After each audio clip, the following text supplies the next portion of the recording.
একটি সূর্যালোক গ্রামে লিও নামে একটি ছোট ছেলে একটি ঘন জঙ্গলের ধারে ঘুরে বেড়াচ্ছিল।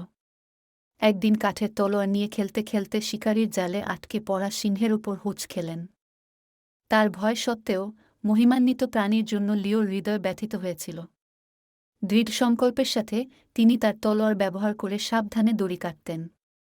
সিংহ শেষ পর্যন্ত মুক্ত, কৃতজ্ঞ দৃষ্টিতে লিওর দিকে তাকাল। গর্জন বা আক্রমণ করার পরিবর্তে এটি ছেলেটিকে আলতো করে স্তব্ধ করেছিল। লিওর ভয় গলে গেল, কারণ সে বুঝতে পেরেছিল যে সিংহ হুমকি নয়, বরং একজন বন্ধু প্রয়োজন। দিনের পর দিন লিও এবং সিংহ একটি অনন্য বন্ধন তৈরি করে। সিংহ লিওকে শিখিয়েছিল কিভাবে প্রাণীদের ট্র্যাক করতে হয়, এবং লিও সিংহকে গ্রামের জীবনের আনন্দ দেখিয়েছিল। তারা একসাথে বন অন্বেষণ করেছে, চ্যালেঞ্জের মুখোমুখি হয়েছে এবং হাসি ভাগ করে নিয়েছে। তাদের বন্ধুত্ব ছিল গ্রামের আলোচনা, সাহস ও আস্থার প্রতীক। এক সন্ধ্যায় সূর্য দিগন্তের নিচে ডুবে যাওয়ার সাথে সাথে লিও এবং সিংহ একটি পাহাড়ের উপরে বসে নিচের পৃথিবী দেখছিল। সিংহ মৃদু গর্জন করে, কৃতজ্ঞতা এবং আনন্দের গর্জন।